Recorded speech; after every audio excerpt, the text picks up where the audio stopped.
Dr. Massango e o Dr. Makanga são, como é que eu digo?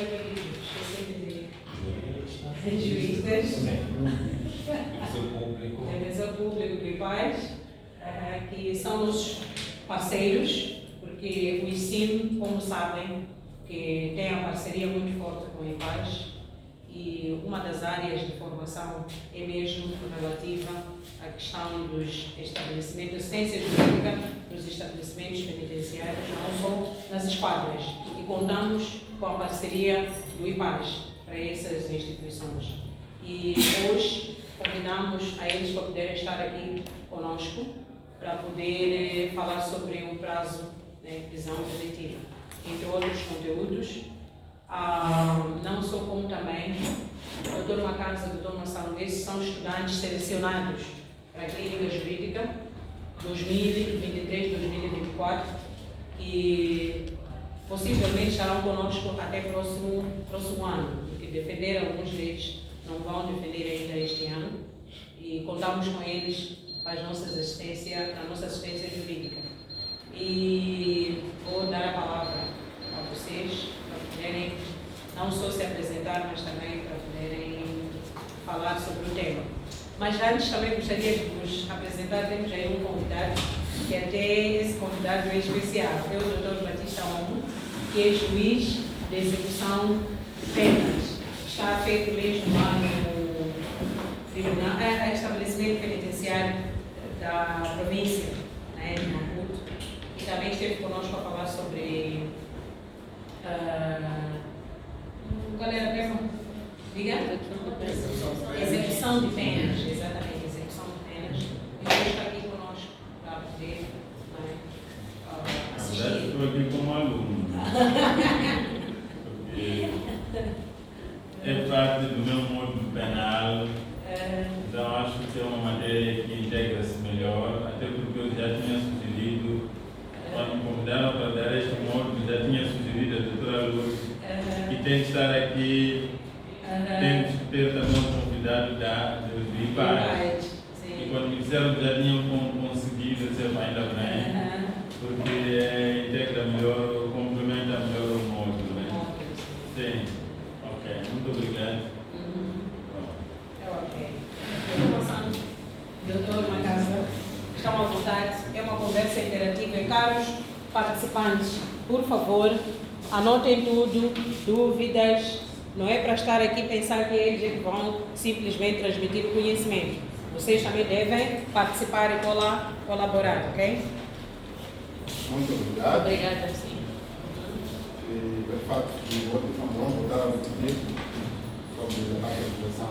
É uma casa que ao longo deste ano, inclusive para o próximo ano, estaremos juntos a fazer muitas atividades. Também vamos ajudar o critério em que a universidade está tomando. É que se vocês estão aqui, são os melhores, não é? Então aproveitem o nível que é agradável, não é? Aproveitem o nível que é agradável, porque já estivemos cá com um outro grupo no ano passado, anos passados. Sim. Eu posso dizer, foi um sucesso. E vocês estão aqui também, vai ser um sucesso. Nesse grupo que passou, já temos juízes, temos conservadores, temos advogados que chegamos a fazer exame. Foi um sucesso. Não vou precisar da doutora para poder felicitar, foi um sucesso. Então, nós aqui estamos a poder fazer a conciliação da parte teórica e da parte prática. Porque a doutrina, vocês têm a doutrina, falta a parte prática. Essa parte prática vai consubstanciar em visita no estabelecimento penitenciário e também realizações das palestras. Ademais, falando de realizações das palestras, doutora, terça-feira e quarta-feira. Não sei qual será a disponibilidade. Próxima semana. Essa é quarta. Sim. Vou precisar de 10. São quantos? grupo? Eu não sei se já desistiram ou não, mas é melhor contarmos com 20. Com 20? 20, sim. Só que nos 20, né, outros também, Sim. porque outros já estão a dar até 15, acho que por aí 15, né? Sim. 15. Não, vou precisar. 15 é o número certo. Sim, vou precisar de 7. Ok. Vamos falar de direitos humanos? Não. Direitos e deveres das crianças. E violência contra menores e casamentos prematuros. Então, 9 horas. Certo? Ou o número que estiver, para podermos estar na escola de direito e na quarta-feira estaremos na escola mista. Tá bem. Não é? Então, o nosso tema de hoje é prisão preventiva e liberdade condicional. Eu gostaria de realizar aqui, não posso identificar espécie de vídeo para poder participar. Não é? E vou começar para iniciar com a participação. E qualquer coisa, se for para esclarecimento, ainda bem que temos a hora que temos o que magistrado dá da execução das penas. Estamos com a cadeia, que está sentado na cadeia. Então, ok. Boa tarde a todos. Portanto, o meu nome é Anastácio Mação, conforme já dito. Portanto, o nosso tema já foi anunciado, aqui. Outras questões que antes de avançarmos, se nós estamos perante a natureza jurídica do processo penal, há questões que nós temos que conhecer para podermos chegar ao estabelecimento penitenciário. Porque nós sabemos de antemão que, portanto, lá nós encontramos detidos, não é? Então, mas para esses indivíduos serem condenados, houve um processo anterior que fez com que eles chegassem até ao estabelecimento. Uma das questões que nós temos que saber é que em quantas fases tem um processo penal. Isso nós já o conhecemos através da doutrina. Nós aqui não vamos mencionar tanto a doutrina, porque acreditamos que nós como colegas já o conhecemos. Portanto, aqui é o Código de Processo Penal, o Código Penal, assim como também o Código de Execução das penas.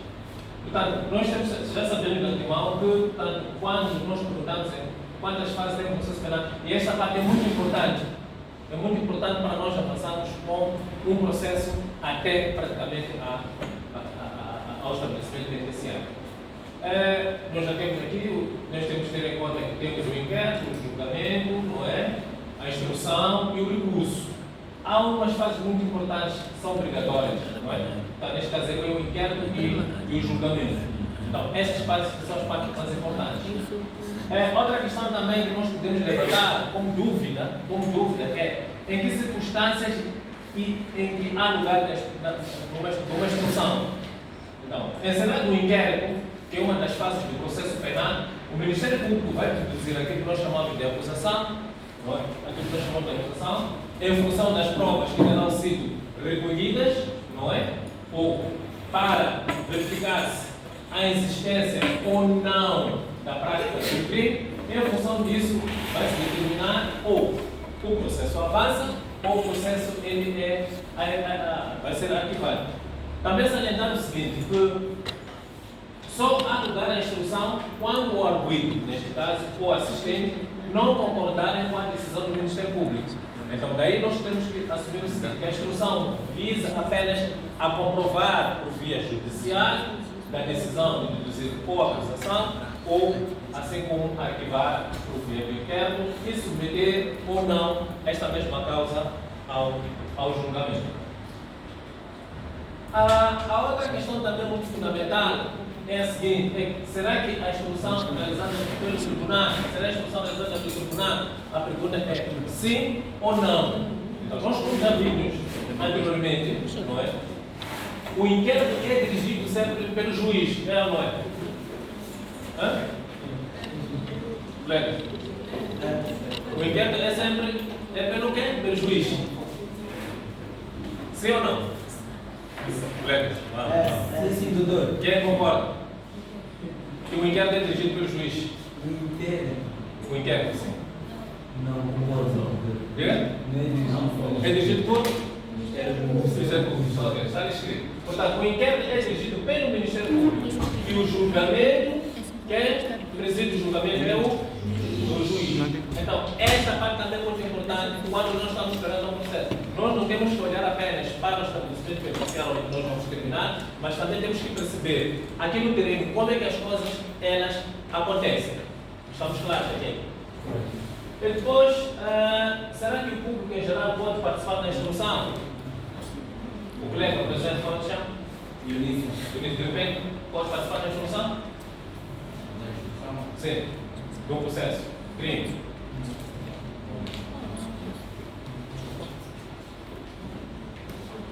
Pode? O magistrado do Ministério Público pode participar da instrução? Sim ou não? O Ministério Público pode participar da instrução? Sim ou não? Sim. Ok. Então, o que nós estamos a dizer, também, o agravamento da generalidade do procedimento na fase de julgamento, o da fase da instrução decorre com a exclusão da publicidade. Ou seja, a lei estipula que só o juiz de instrução, atenção, só o juiz de instrução, o magistrado, o Ministério Público, arguido, o defensor, assistente ou o seu advogado podem intervir neste processo. Ou seja, para que haja instrução, ou a instrução sempre é procedida sob forma de debate oral, não é? Onde colocamos as perguntas, depois o juiz vai analisar as provas para proferir o despacho de pronúncia ou de não pronúncia.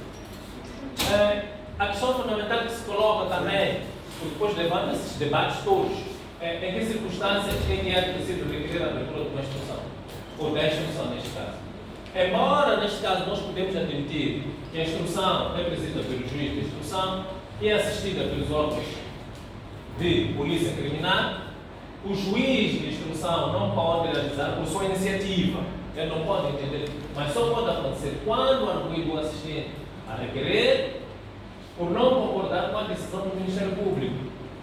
Então, e logo que a instrução seja aceita, o juiz vai rapidamente proceder à sua abertura. Portanto, isto aqui era mais uma parte introdutória, um refrescimento, não é?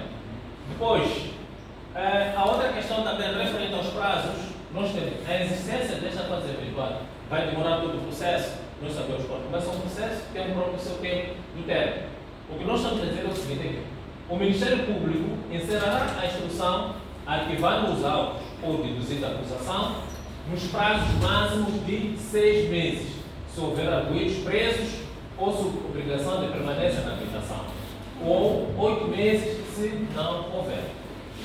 Também referir o seguinte, que o prazo de 6 meses referido no número 1, que já foi referenciado aqui em cima, desde que devidamente fundamentado, não é? Será elevado para 8 meses quando a instrução tiver por objeto os crimes referidos no número 2, no artigo 256, referido, depois temos aqui os 10 meses, quando independente do tipo de crime, a instrução se levar a institucionar, nós temos 12 meses do artigo 225. Portanto, esta matéria nós podemos encontrar na diversas matérias que nós temos, podemos encontrar na lei da execução das penas, também podemos encontrar também no código do processo penal, aqui a continuação dos meses.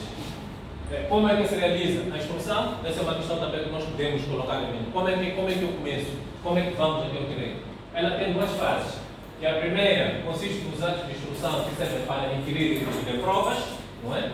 Presidida pelo juiz de instrução, conforme já foi dito, o que pode ser delegada nos órgãos de polícia criminal, é onde entra o departamento a seguir para dar continuidade. Provas estas já serão utilizadas na segunda fase, ou seja, no debate do introdutório. Se o juiz considerar que não há lugar à prática de atos de instrução, então designa imediatamente a data para o debate do instrutório. O que faz o juiz depois de encerrar a instrução? Essa é outra pergunta.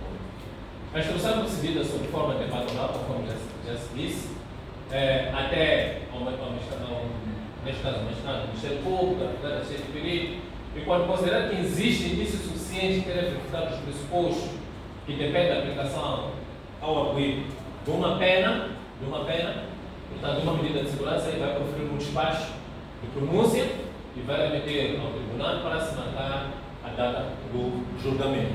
Então, ainda aqui que levamos esse tipo, ou vai ao estabelecimento penitenciário ou não. Portanto, são essas fases todas que nós temos que conhecê-las, não é? Antes, quando estamos esperando um processo. Nós temos que verificar se este processo seguiu todos esses passos que estão sendo aqui relatados.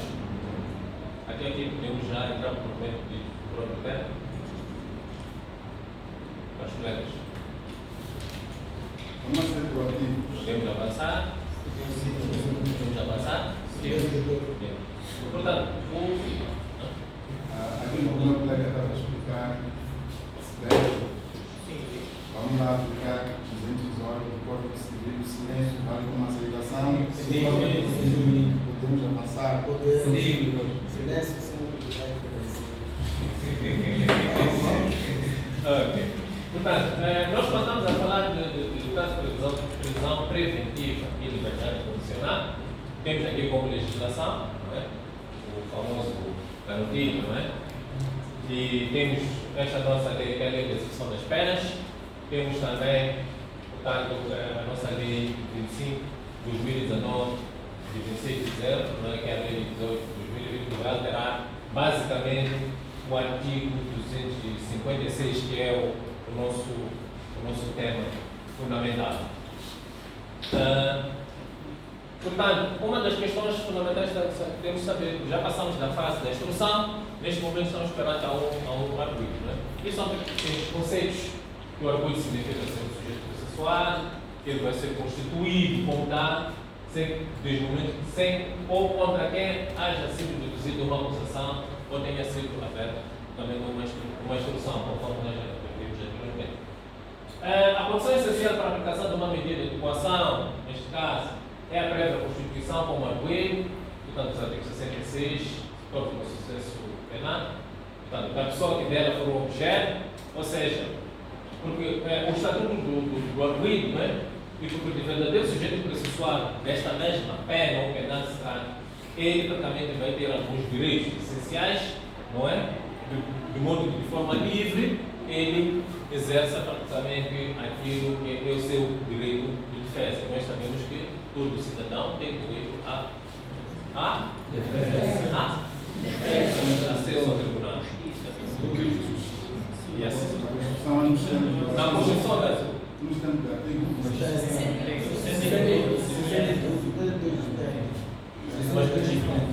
eu tenho um princípio, o direito não se decora, consulta-se. Como nota prévia, e depois, nós temos em conta que, quando nós estamos a falar da privação da liberdade a título excepcional, temos aqui o artigo 64, que estabelece que a prisão preventiva só é permitida nos casos previstos na lei, onde são fixados os respectivos prazos, não é? E o indivíduo não pode estar tribunal ou na cadeia, neste caso, sem que tenha se verificado os prazos fixados na lei.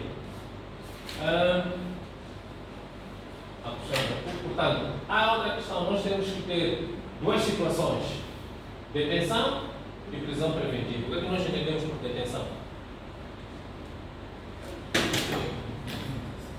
Sim. Continuando com detenção quando encontra-se um indivíduo a supostamente praticar uma conduta indivídua e é detido pela polícia, ou seja, é travado. O juiz quer tomar apontamento, não está a perceber. O juiz quer tomar apontamento, não ouviu. Sim? É só para falar.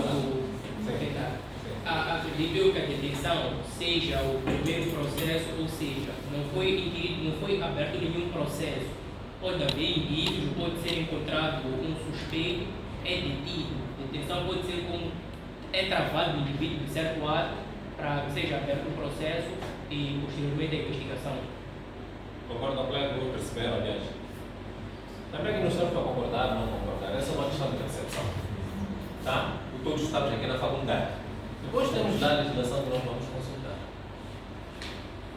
Mas a outra questão também, qual é que chama? Shame. É assim.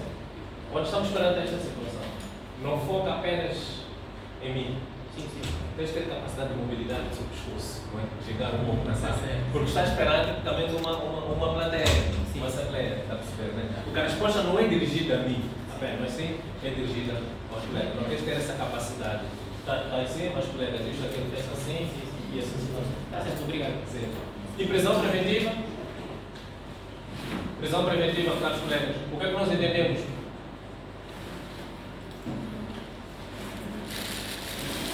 Agora a parte feminina. 7 de abril acaba Terminou há pouco tempo. Prisão preventiva. Obrigado. Prisão preventiva? Não, eu penso uma colega. Parte feminina.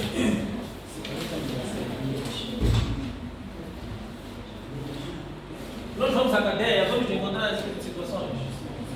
Se calhar não, se calhar sim.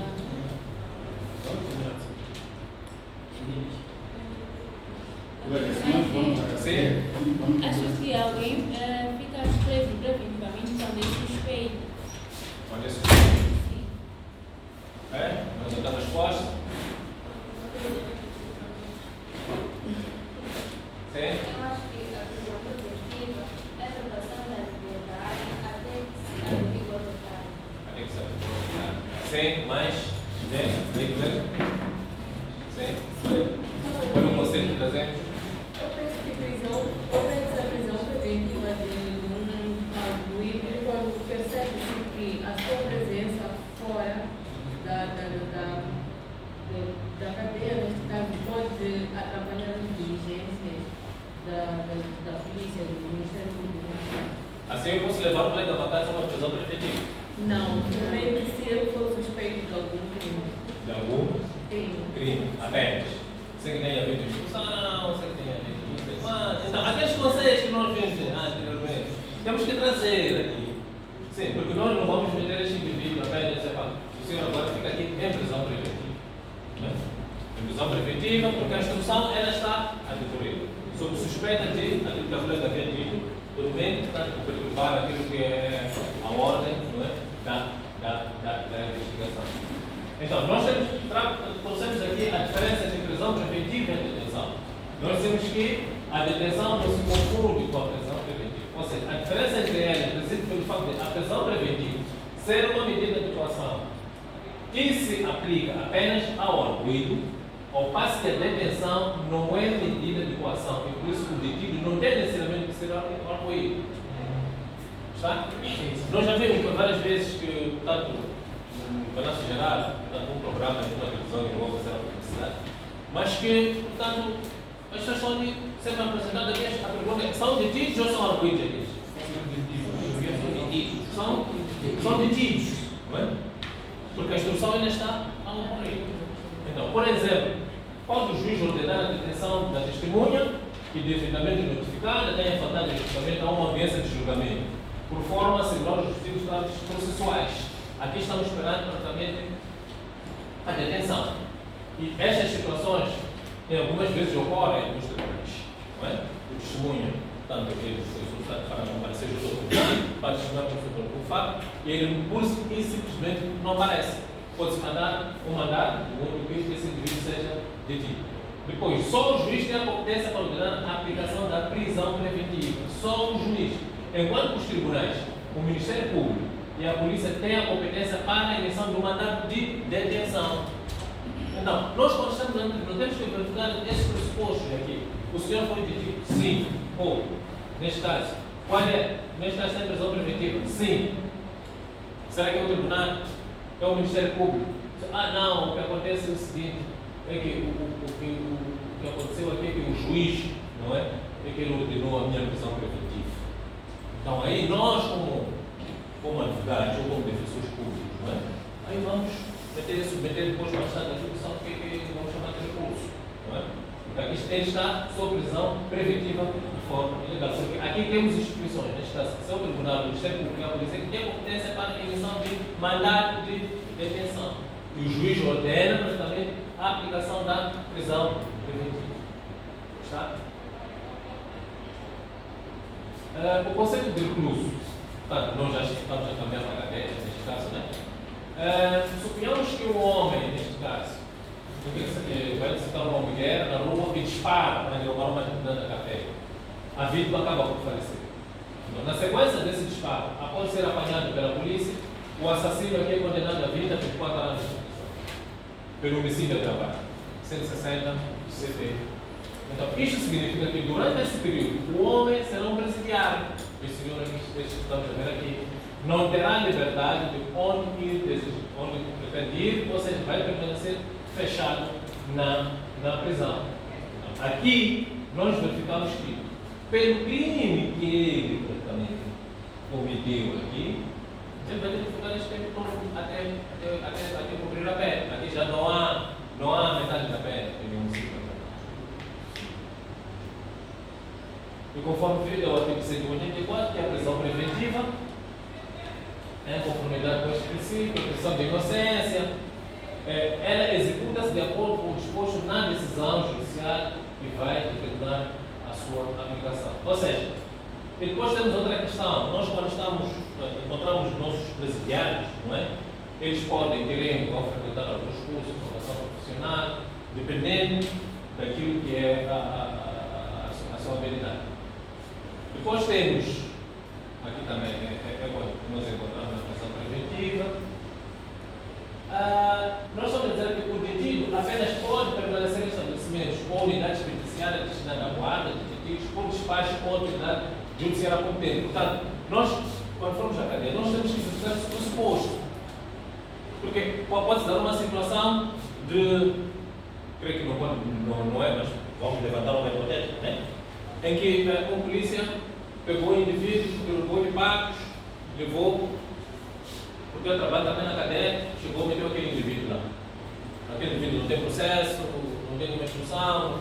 Então, são essas situações que, portanto, destinados à guarda dos detidos por despacho da autoridade judiciária. O despacho da autoridade judiciária que estamos a falar dos juízes. Estou falando aqui. Depois, no fim, vou só precisar para não colocar e depois, ao detido é aplicável o disposto do presente código com as devidas adaptações, não é? Agora, temos esta parte, que o detido tem o direito de contactar o seu defensor a qualquer hora, do dia ou de noite. E nós vamos perguntar, mas como é que ele tem essa faculdade de contactar a qualquer hora, se na cadeira ou nos telefones, não é? Depois sabemos ver mais adiante, portanto, existe a secretaria, não é? Onde ele pode se dirigir e pedir que eu pretendo contactar com o meu sim, pode tocar a questão? Sim, a minha questão era se dependemos do despacho da autoridade judiciária competente para que seja detido. E se os agentes da polícia observarem o grau de periculosidade do agente, ou seja, se ainda forem requerer o despacho, etc., o indivíduo pode fugir, pode sair do país, onde nossa jurisdição não tem força. O que podem fazer? Não podem manter sobre custódia da polícia até que saia o despacho da autoridade competente? Leves, perceberam a questão? Sim. Perceberam a questão?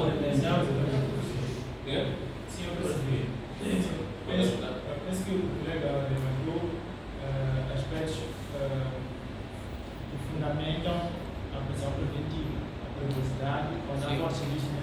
E quando há armas que ele estabelece estudando princípio. Então, e para a aplicação de uma medida ativa como a prisão preventiva, tem que ser constituído em arguido.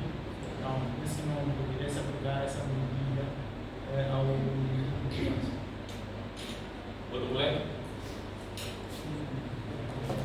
Não sei se percebi bem, mas a questão era se a polícia pode dizer um cidadão quando espera de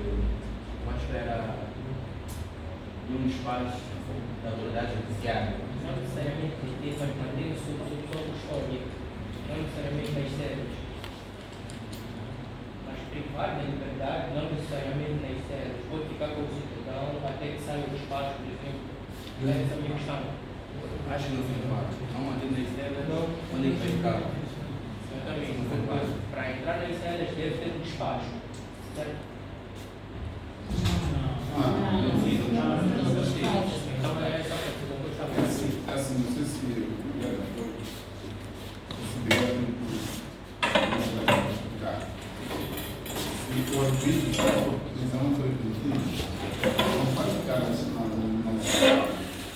prisão preventiva, ele já existe um despacho de juiz de instrução. Pronúncia ou pronúncia está na cadeia, passou a prisão preventiva. Significa que o processo ainda está decorrido. Ora, podemos ver numa outra situação em que já foi legalizado, está na cadeia. acompanhamos há pouco tempo sobre o julgamento das dívidas ocultas. Tiveram que colocar só prisão preventiva, mesmo os arguidos têm valor para poder pagar a caução, com o justo receio de fuga. Então, tem que tentar fazer, alinhar. Prisão preventiva significa que já passou a expulsão, já, quer dizer, está na fase da legalização, está sob custódia da cadeia, à espera de uma acusação deduzida pelo Ministério Público. E não automático, porque o colega estava a dizer, também a lei já reza, tem prazo para poder investigar. Extravasado esse prazo, já pode recorrer ao habeas corpus. Então, é nesse.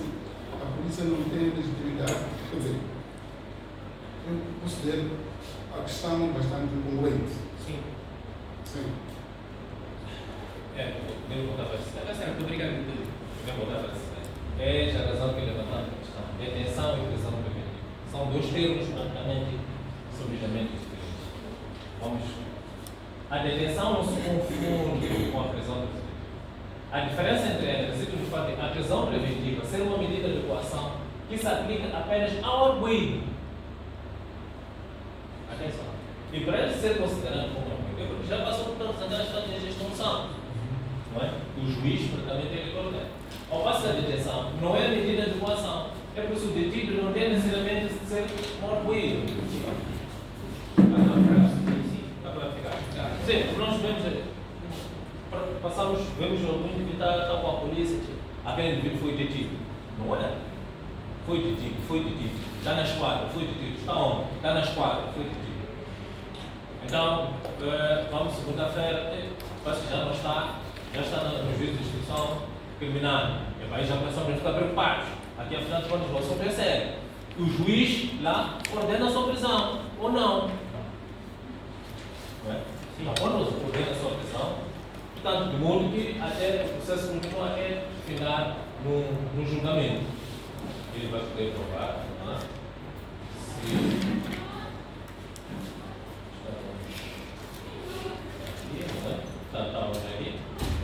O detido deve continuar a contactar o seu defensor a qualquer hora, não é?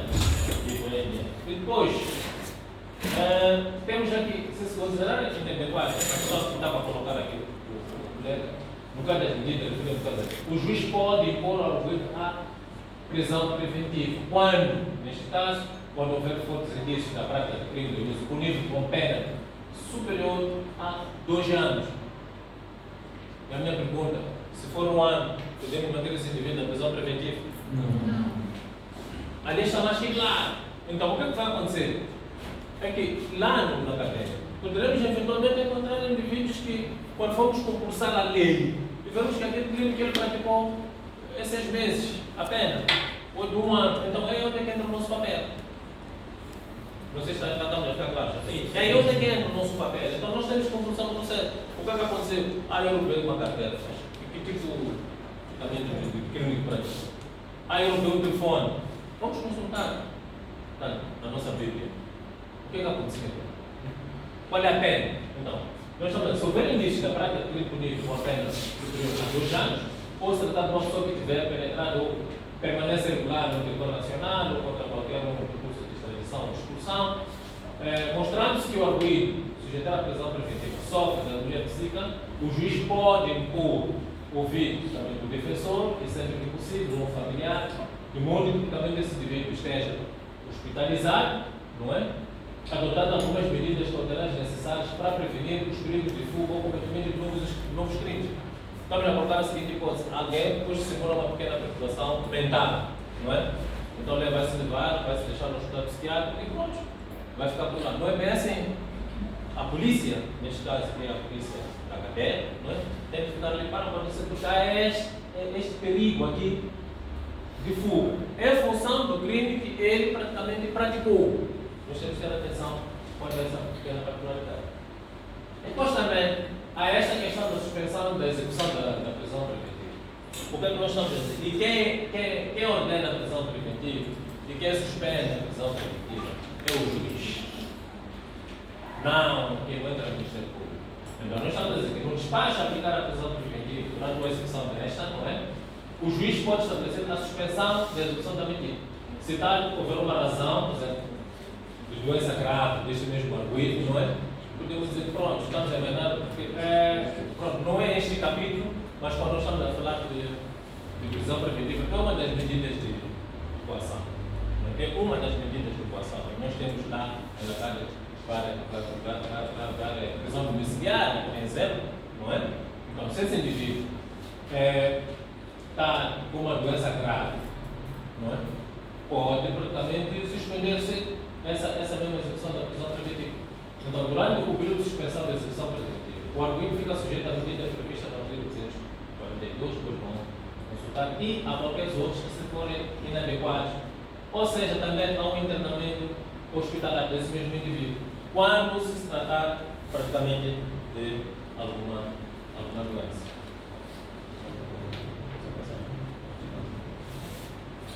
Depois temos aqui os prazos.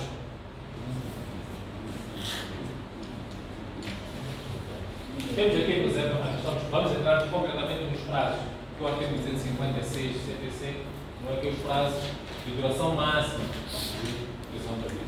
Mas antes de entrarmos aqui, na matéria anterior, alguma dúvida?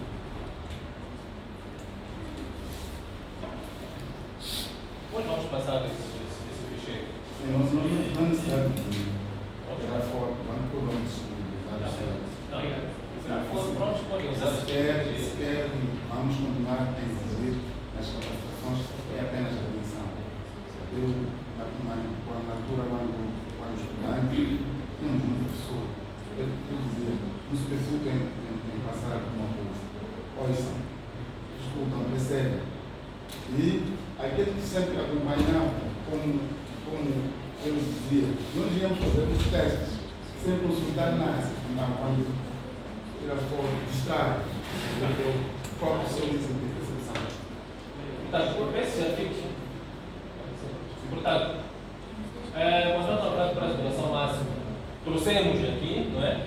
Portanto, a prisão preventiva ela vai se extinguir quando tiver 4 meses desde o seu início, sem que tenha sido reduzida a acusação. Esta questão nós vamos encontrar nas cadeias.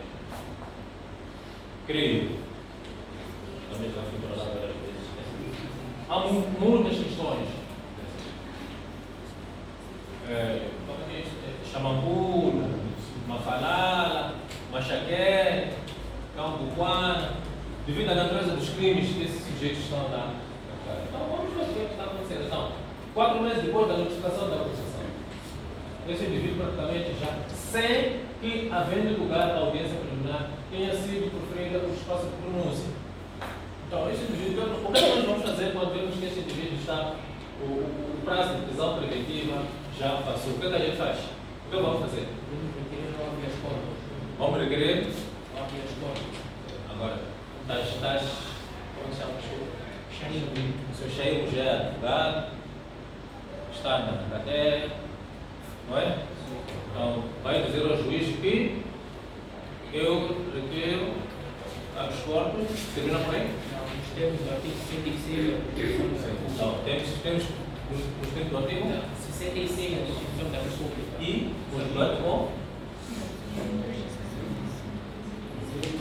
56 do processo penal.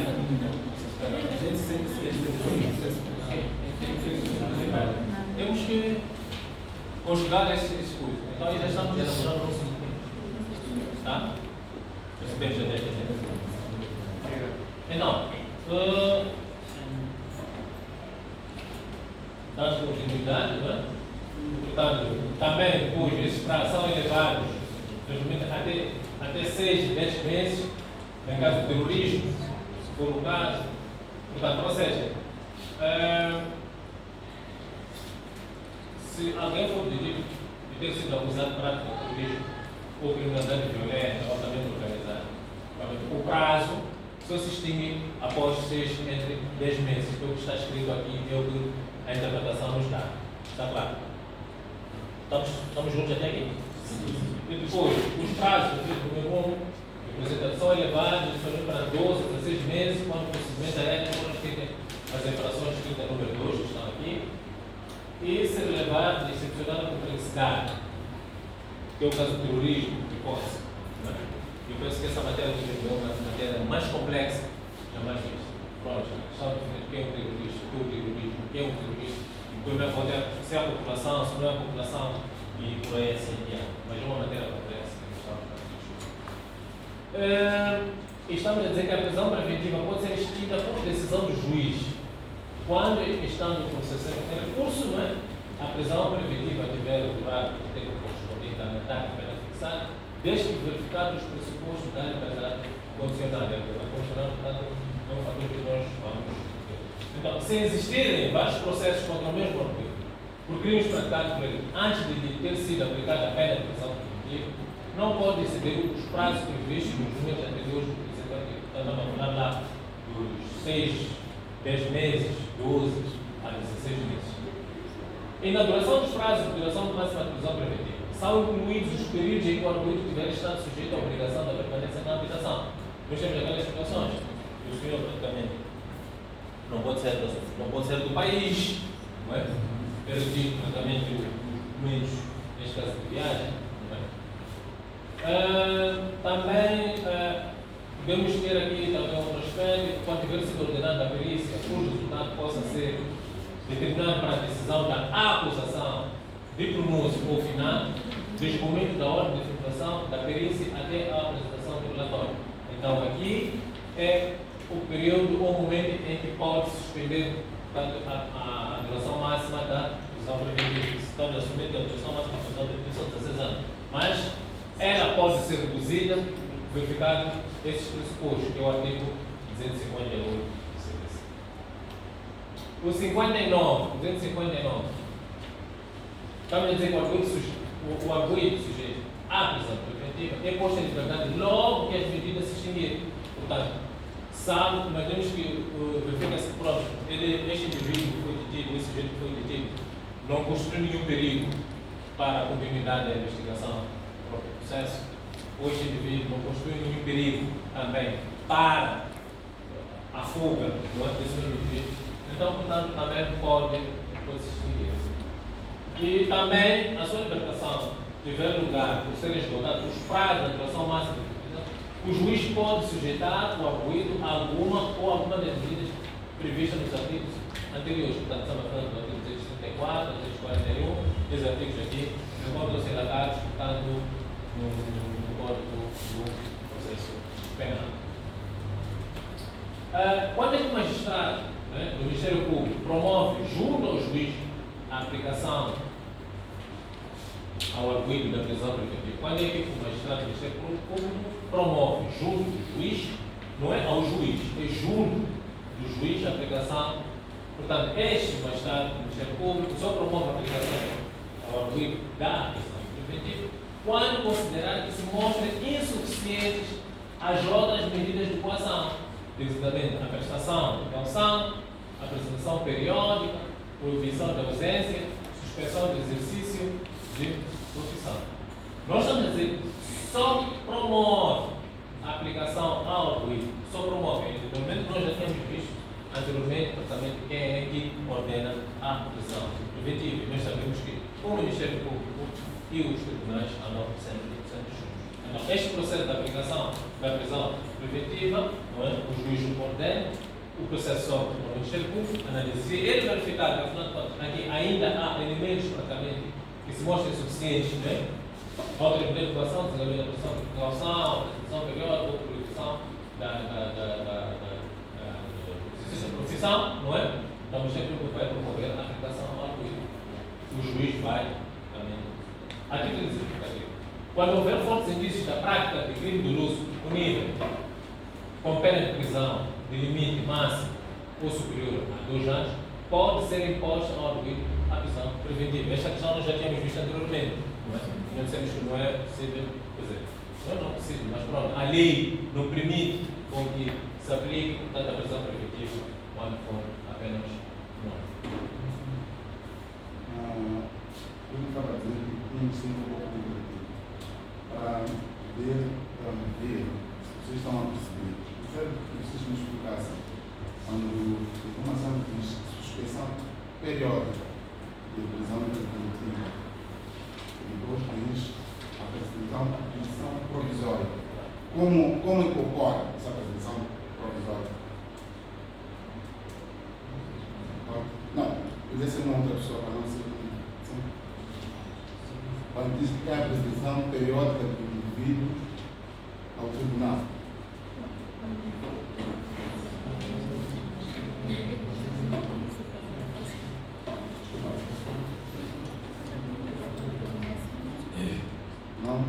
Não, apresentação periódica. Eu acho que gostaríamos de falar daqueles casos em que o indivíduo, se encontrando em casa, seja mensalmente, o que for acordado, mensalmente ou semanalmente, ele tem que se fazer presente para o tribunal. Certo. E se não fazer, o que acontece? Pode incorrer numa situação de ser vedada a prisão periódica e passar para uma outra fase. Teremos a gravar. Qual é essa fase? Fase para que fase? Se deixarmos a prisão, a apresentação periódica, iremos passar para a prisão preventiva. Quebra. Sim. Quebra a prisão preventiva. Sim. Podemos ter um exemplo prático, podemos fazer um exemplo prático. Acho que é 10 anos, 8 anos. Qual é o exemplo prático? Tivemos um exemplo prático, mediático, andou em jornais, a pessoa foi detida. No julgamento da dívida tínhamos um exemplo prático. Então, é necessário e essencial percebermos que aquilo que nós estamos a falar aqui está na lei. Sim. Podemos, por exemplo, pegar no caso do cidadão nacional Nini. O que aconteceu com ele? Tinha que apresentar-se, acredito eu, periodicamente, sobre as autoridades por observar a perigosidade e a iminência da fuga do mesmo, preferiram manter privada a sua liberdade. Concorda? Não acompanhando? Eu não tinha nascido ainda. Só ouvir. Sim. Não acompanhando? Ainda não tínhamos Não tinha nascido. Não tínhamos Só ouvir falar de mim. Não tinha precisado tudo. Não tínhamos previsão. Não tinha precisado de direito. Ele foi condenado. Cumpriu a idade da pena. Teve a liberdade condicional. Mas tinha que apresentar-se periodicamente, mas também ele não podia aposentar-se fora do país. Ele ausentou-se fora do país. Então as autoridades mandaram recolher de onde ele estava, trouxeram e devolveram na cadeia. No caso, por exemplo, esse país não ter acordo para extraditar Nini, então ele estaria livre nesse caso. Por exemplo, se fosse para um país que não tem acordo com Moçambique. Não estaria livre pelo facto de a pena não ter cumprido a pena. Sim, mas em palavras vulgares. Mas nós temos que ter em conta que você tem em conta que é um interessado, vai criar todos os meios para poder ir buscar, mesmo que não venha a acordo. Temos a Interpol, quiser pode ser recorrer. O princípio da soberania também. Sim. Cada Estado é soberano entre si. Suponho que, por exemplo, seja um cidadão que tenha a nacionalidade moçambicana e ao mesmo tempo paquistanesa. Por exemplo, Moçambique pode estar interessado em prender um indivíduo, mas chegando no seu país, país de origem, nesse caso, e os sanguíneos de lá, chega lá e é familiar de algum político que tem interesse em manter livre. Aí acredito que nem o princípio da cooperação entre Estados vai vigorado. Sim, mas essa é uma questão discutível, né? Mas o que os colegas estão a dizer está certo. Se efetivamente não há esta cooperação de acordos, de extradição, aí fica muito complicado. Vai ficar aparentemente livre. Aparentemente, mas enfim. Então, nós estamos a fazer, para além do juiz e do Ministério Público, podem também a entidade policial ordenar por iniciativa própria a detenção de certas pessoas. Quais são os limites legais impostos à entidade policial das detenções, competência de detenção? Esta é uma questão muito forte. Muitas das vezes nós temos visto. Aquele indivíduo foi detido pela polícia, mas não é trabalho da polícia que está a deter as pessoas. Isso nós já ouvimos, isso é comum. não é? Então estamos a perguntar, por nós tendo em conta que o Ministério Público e o juiz, não é que tem esta prerrogativa. Então nós estamos a dizer, em caso de flagrante delito, a entidade policial pode ordenar a detenção imediata do suspeito. E se essa não estiver presente, nem poder ser chamado em público, pode qualquer pessoa proceder à detenção. Acontece nas comunidades, por exemplo, alguém é encontrado a furtar algo. Sim. Os próprios cidadãos, os próprios civis, mantêm sob sua custódia até que as autoridades cheguem. Então é legal. Sim, claro, quando eu tenho um indivíduo que entra na minha casa, eu estou a dormir, eu vou deter aquele. Eu não quero deter, é permanecer com ele, até que as entidades policiais não aparecem. Muitas das vezes são estranhos. Muitas vezes Sim. o ídolo é deixado. Exatamente, é onde eu queria ajudar. Muitas das vezes é amigo, até. É esse pressuposto que o primeiro-ministro estava aqui a explicar. Com a quanto da agressão que a sociedade faz. A detenção. Mas nós estamos a tentar explicar esta parte aqui, sim, né? Por quê? Porque nós estamos a dizer que, falando do juiz, do Ministério Público, né? Também o cidadão pode ter esse indivíduo. Só que pronto, na nossa sociedade nós não temos esse, quando nós pegamos alguém, deixamos. Sim? Sim, temos um exemplo também, penso que foi na Bahia, mandaram os cidadãos o movimento nas câmaras perceberam que eles iriam assaltar a loja. Fecharam a loja, ficaram por fora, chamaram a polícia. Até que a polícia chegasse É uma forma de detenção. Mas ainda assim, o lixamento, como é que vai o próximo passo? Se eu mantenho o cidadão... Lixamento é um crime. Sim. Mas ele invadiu minha casa e... Detenho primeiro, ponto final. Só apenas isso. Tem que terminar na detenção. Sim. A não ser que possamos estar perante a legítima defesa. Só que isso também acredito que seja excesso de legítima defesa. Dependendo do perigo. A proporção? Sim, dependendo do perigo do agente estiver armado, por exemplo. Sim. Mas acredito que inicialmente eu tenho que buscar primeiro, já. Ou seja, de qualquer forma, uma medida acima da legítima defesa. Sim. Ok, então nós estamos a dizer, dando continuidade, na detenção fora da flagrante delito, neste caso, a entidade policial está condicionada uma vez que é necessário um mandato de detenção.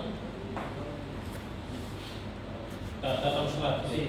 Portanto, emitido pelo juiz ou Ministério Público. Então, entrega a polícia vai totalmente entender esse mesmo indivíduo. Portanto, estamos em duas situações. É flagrante delito e não é flagrante delito. O que acontece a essas instituições de justiça, né? Apenas a entidade policial só pode ordenar a detenção quando se tratar de caso de admissível à prisão preventiva, existir elementos que tornem fundado o receio de fuga e não for possível, dada a situação de urgência, de perigo da demora, e esperar pela intervenção da autoridade judicial. Estamos a falar, por exemplo, de um indivíduo que matou, e há fortes indícios que este indivíduo matou, usando uma arma branca, uma arma azul, uma amarela, como queira. Tá? Então, quando há esses fortes indícios, então, logicamente que a polícia pode também agora, tendo em conta que, portanto, nós vivemos na cadeia, não é? Deverão ver aqui a lei de execução das penas. O artigo 63. Este indivíduo que é presidiário, ele tem direito a visitas do advogado, técnico ou assistente jurídico, notário ou do conservador. Portanto, esses, inclusive, ainda também tem o direito de comunicar presencialmente com o seu advogado, técnico ou assistente jurídico, em função do horário próximo fixado pelas entidades. O controle do visitante deve ser através de equipamentos de detenção e por exibição no interior da pasta ou objeto similar que se faça ao papel. Para quando vocês forem à cadeia, é uma maneira de detenção, então vocês não podem levar para lá alguns objetos, faca, martelo. Não tinha um indivíduo, só porta na sua pasta, né? Não, existe equipamento de detenção, onde vocês vão deixar as vossas pastas, depois vão ter portanto, com os óculos. Durante a visita, apenas pode ser trocada por documentação necessária para o tratamento de assuntos judiciais, jurídicos, aliás, é respeitado, não podendo o seu conteúdo ser aliás, não podendo o seu conteúdo ser controlado. Mas nós estamos a dizer o seguinte: imaginemos que eu sou advogado. Portanto, esta correspondência que eu tenho com o recluso, esta correspondência não pode ser controlada. Mas também, eu, na minha dignidade, como advogado, não vou levar uma carta da casa 1, casa 2, e entregar lá, poder corresponder. Não, isso não é permitido. Isso está na lei. Vamos ver no artigo 73 o que é também. Então, aqui também é permitida a intervenção do defensor nos termos gerais do direito e é obrigatório assistir o defensor nos casos especialmente previstos na lei quando estejam em causa questões de direito. Portanto, é o artigo 212 da lei da execução das penas. Então, portanto, devem também assentar-se na lei da execução das penas para poderem ir lá. Portanto, depois, por fim, não é? Temos aqui um requerimento que apareceu aí, não é? Digno-se procurador da Polícia de Maputo, o fulano de segurança da Crânio, ele é um réu preso neste processo, vem por este meio, requerer a Vossa Excelência de conceder o arguido da liberdade provisória, a realização da prisão preventiva, não é? Por não existir a culpa formada até a corrente data, de acordo com o estabelecido no artigo 259 do Código do Processo Penal, e pela expiração dos prazos de prisão preventiva, nos termos do artigo 260 do Código Suprastado. Os prontos pelo diferimento, depois vão assinar aqui a data, até o mês, também tem aqui o ano. Os prontos submetem, e aí vai se verificar todos os pressupostos, não é? De modo que ele seja praticamente. Por aqui, creio que tenha terminado nossa apresentação. E obrigado.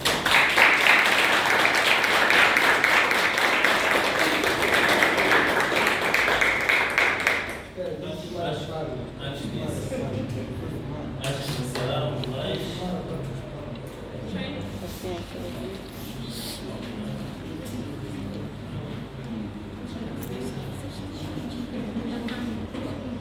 Caros colegas,